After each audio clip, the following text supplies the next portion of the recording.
Hi guys, I was asked in a PM by Birth Night to show what kind of camera setup I use, and although I've been vlogging for quite some time, I never did get around to doing this, so it's something I probably needed to do. I'm the kind of person that pesters people about these kind of videos myself, and I want to see the equipment, what people are using, how they decided to modify different things. First I'll start with my helmet. I'll give you a close-up view. This is a Nolan N35 helmet. They no longer make this, but it is a great helmet because, as you can see, the front slopes in, so when the camera is mounted it gets kind of a view up and over the instrument cluster. But this is one of those things that fortune happened to smile on me, because I was beginning to think about possibly video logging, and up in my loft of my garage I found this helmet. It was one that I think my wife purchased probably more than 15 years ago, and I didn't even remember. I thought I'd probably thrown it away, and up in the loft there it was sitting, so I had at least the helmet to start with. Didn't know at the time if it would even work for video logging, but it happened to be excellent, and I will show you what I did to it. It wasn't really a lot of difficulty to do it, but here, I'll get close. This foam right here, I noticed as I would watch videos by other people that did the video logs, what they would do is they would remove the piece from the helmet and then cut it first. Well, I decided, well, if I did that, I'm not real clever and I could end up messing it up, so I decided to just take the time, and it was very long and very tedious, but I took the time to actually take the razor knife and actually start in the center, cut the fake leather away, the synthetic leather or whatever, cut it away first, and just start bit by bit digging the foam out, little piece at a time, and making it wider and wider until I finally got it to the point to where I could fit in. And this right here is the standard, pretty much for most vloggers. It was pretty much been the standard until lately, when you can't get a hold of them at any kind of decent price anymore. They're getting very hard to find, but the V570 Kodak is pretty much the preferred camera by most people. Then after I'd carved away enough of the foam, I had gotten this to where I could actually wedge it down in here tight enough, and as you can see, that's about how it mounts in the helmet.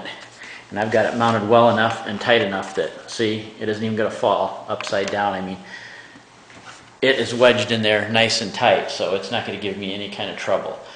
I'm obviously using a different camera to film this, so what I'm going to do after this is show you how I made some other modifications so that the camera I'm using right now to produce this video, how I ended up using it, and what's good and what I prefer about the camera too. The setup I've got with the two cameras, they work almost perfect. They're perfect complementary cameras to each other, but that was just a fortunate happenstance too, because the camera I'm using to film this was a gift from my son-in-law, which I made a video on that, thanking him for getting me this nice camera, because it's a very expensive, nice camera.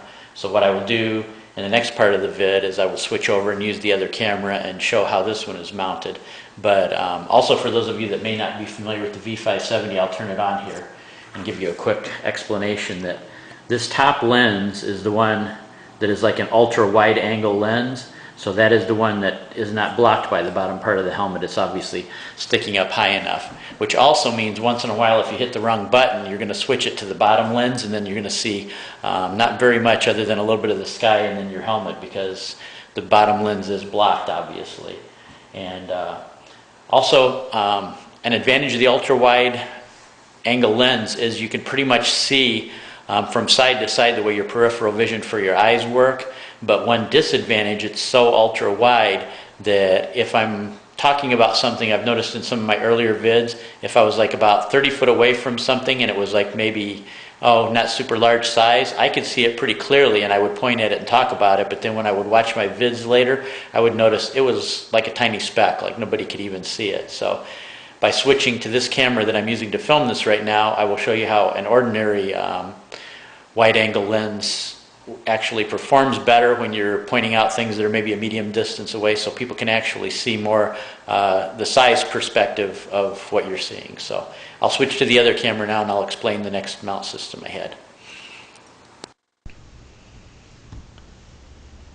Okay, now I've switched and I'm using the V570, and probably just the way I'm holding it, you may be able to tell the different perspective too, how things look a little bit farther away. using the V570.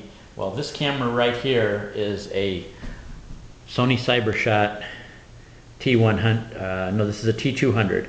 It's not the current model. I think you can probably find these at a pretty good discount if there's still some available, but now I think the current model is the T300, and it's in the range of between $300 and $399 depending on if you can find it online and get a pretty good deal with it. But here's how it works. It fits in the same slot too as my V570, but as you can see, it doesn't, well, let me close it up and I will show you. If you put it in the slot, see how it kind of jiggles and it doesn't really fit tight and it sticks up too far? Well, not that it sticks up too far, but it just doesn't fit real tight. It's too jiggly. So what I did was I put 2 pieces of Velcro on it. There you can see the 2 pieces of Velcro. And inside the helmet, you can see there's a piece of Velcro there and another piece of Velcro right there.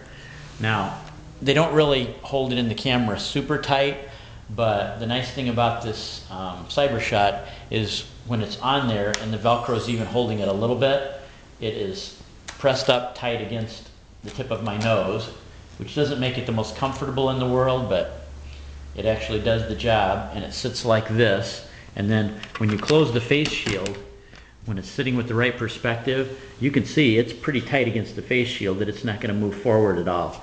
So when it's mounted that way between the tip of my nose and the front of the face shield, it is in there pretty solidly and it doesn't move around any. Also, just by my ears and other people's comments, I can tell that the audio on the Sony CyberShot is far superior. I think the audio on the V570 is decent, but I think the audio on the CyberShot's even far superior, just in my opinion. And that's kind of important in video logs too. A lot of people don't give consideration to the audio quality, but I've always found that having really excellent or the best audio quality you can really adds to the motorcycle vlogs. And let me see if there's anything else I can think about. That's pretty much the whole deal. And also this gives you a good idea of the angle of the helmet too. I'll shoot it from the side and you can see, well, let me get more against the wall, but you can see how putting it at the right angle gives you that up and over the handlebars type of look. And so if you want to find a helmet like this, an N35 Nolan helmet, that's going to be difficult too because they haven't been made in a very, very long time, which fortunately I have 2 extra face shields for this part right here because I tried to order them and there was 2 places that said they had them in stock, and one I've already tried and they sent me an email back saying they don't have parts for them in stock anymore. So I've got to take care of this one and make it last because my alternative is going into a motorcycle shop and paying about $200 for one. So if you have any more questions, oh, the other thing I was going to say too is this lens right here in wide angle is not quite as ultra wide angle as the V570. So although you don't get the peripheral view and you don't get as much side view as you do in the V570, if you're going to talk about an object that's like say 30-40 foot away and point to it, I think you get a little bit better idea of what it looks like in the video instead of just a little tiny speck. So that's about everything I can think about for my camera setup. If anybody has any questions, feel free to PM me, leave a question in the comment. I'll try to get back to you. So birth night, thank you very much for asking because I needed to get around to this. So take care, guys. Also, as a final conclusion, I almost forgot I was asked about the microphone setups too. I use nothing but the built-in microphones that come with the camera, and in the case of both the cameras, they are very close to where the lens is. I will show you on the V570 where you see the 3 dots there. That is where the microphone is on that camera, and in the case of the camera I'm using right now, it's approximately 2 inches to the right of the lens. So when the face shield closes, the sound carries very easily because with the face shield closed, the microphone is in front of the face shield right there, and obviously when you're riding on the motorcycle you're talking into the face shield, so it doesn't really matter the fact that the microphone is facing forward. But as Birth Knight said, when I close the face shield it does appear that the sound quality goes way up, and yeah, that's because it's got the face shield to direct the sound directly into the microphone. So other than that, anything else? You have any questions or anything, PM me or leave it in the comments. Talk to you later. Bye.